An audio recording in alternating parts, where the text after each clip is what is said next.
네, 한편 5.18 진실규명에 있어 올해는 그 어느 때보다 큰 성과를 낸 한 해였습니다. 42년 동안 풀리지 않던 안매장의 실체가 처음 확인됐고 또 전두환 씨 사망으로 묻힐 뻔한 사법적 단죄도 민사재판을 통해 일부 이루어질 수 있었습니다. 연말기획 마지막 순서로 김정대 기자가 올해 5.18 진실규명의 성과와 과제를 정리해봤습니다. 5.18 때 희생된 시민이 계엄군에 의해 안매장됐다는 의혹.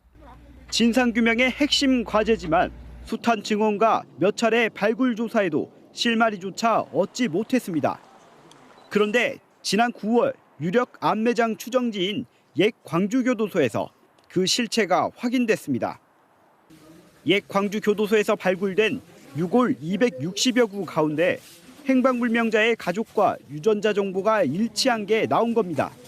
5.18이 있고 42년 만. 유해의 주인은 당시 23살 염경선 씨였습니다. 형제간들은 많고 별 집이 와서 소득이 없으니까 밥벌이라도 하고 그러고 돌아다녔어요.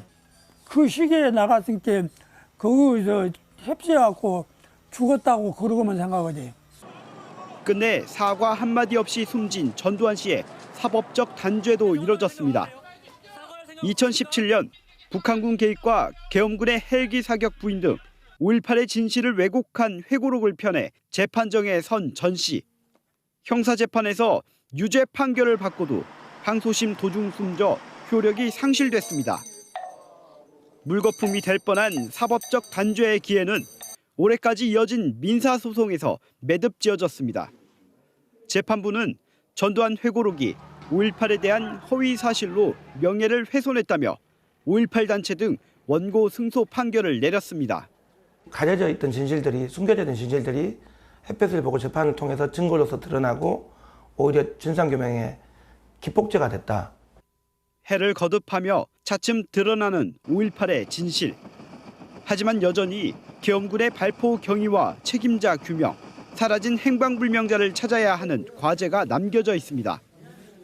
5.18 진상규명조사위는 활동 종료 시점인 내년까지 핵심 과제에 대한 조사를 최대한 마무리 짓겠다는 계획입니다. 올해 배추 농사는 풍년이었지만 판매량이 줄면서 가격이 크게 떨어졌습니다. 이번 가을 김장용 배추부터 판매가 저조했는데 그 여파가 계속 이어지고 있습니다. 배추값 하락의 이유를 김광진 기자가 취재했습니다. 수확기를 맞은 해남의 월동 배추밭입니다. 탐스런 배추들이 곳곳에 눈에 띄지만 수확하는 곳은 찾아볼 수 없습니다. 배추 가격이 크게 떨어지면서 인건비조차 감당하기 힘들어지자 상인들이 발길을 끄는 것입니다. 실제 해남 지역 배추 거래 가격은 11월 3.3제곱미터에 7,000원까지 거래되던 것이 현재는 2,000원대로 떨어졌습니다.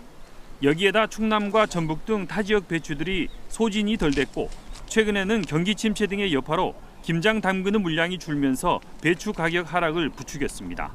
농협에서 대출 받아가지고 농자재를 사가지고 지금 재배를 해나는 건데 지금 연말 되면 이거 다 정리를 해야 되는데 이게 배추가 거래가 안 되다 보니까 지금 농협에 지금 갚을 돈도 지금 없고. 가격은 폭락했는데 작황은 반대로 너무 좋아 포기당 무게가 평년에 3.5에서 4kg 하던 것이 올해는 배에 가까이 커져 수확하기조차 어려울 정도입니다. 지난달까지 예년보다 포근한 날씨가 이어지면서 배추가 크게 자란 것입니다. 이 때문에 이미 정리가 끝났어야 할 가을 김장 배추도 440헥타르나 수확을 하지 못했습니다. 농협 조원 저장 창고는 상인들이 위탁한 배추들로 가득 차 있습니다. 어디 보면 이제 자연적인 재난도 긴데 배추가 올해처럼 이렇게 가속 너무 많이 큰 해가 없었어요. 농가들은 어찌 하든지 농가들은 이걸 지금 폐기를 해야만이 될 입장입니다. 폐기를 그렇지 않고서는 이거 감당이 안 됩니다. 농민들은 정부가 나서서 시장 격리 등을 실시해 서둘러 가격 안정화에 나설 것을 요구하고 있습니다. 내년부터 고향사랑 기부제가 시행됩니다. 거주 지역 외 자치단체에 기부를 해서 다양한 주민복지 사업에 사용하도록 하는 제도인데요. 기부자들은 세제 혜택과 답례품 등을 받을 수 있습니다. 내년 시행을 앞두고 지자체마다 막판 준비가 한창인데 최희진 기자가 준비 상황 등을 짚어봤습니다. 고향을 사랑하는 마음을 담아 전국 8도 곳곳에 기부를 하면 혜택을 준다는 고향사랑 기부제 노래입니다. 행정안전부가 만들어서 홍보하고 있습니다. 고향사랑 기부제는 내년 1월부터 시행됩니다.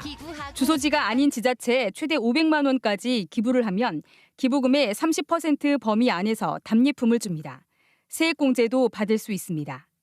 전남은 답례품 공급업체 141곳, 광주는 10개 업체를 선정했습니다. 제도 시행이 임박했지만 과제도 많습니다. 아직은 고향사랑 기부제를 10명 중 한두 명만 아는 등 잘 알려지지 않은 데다 특색 있는 답례품을 선정하는 것도 쉽지 않습니다.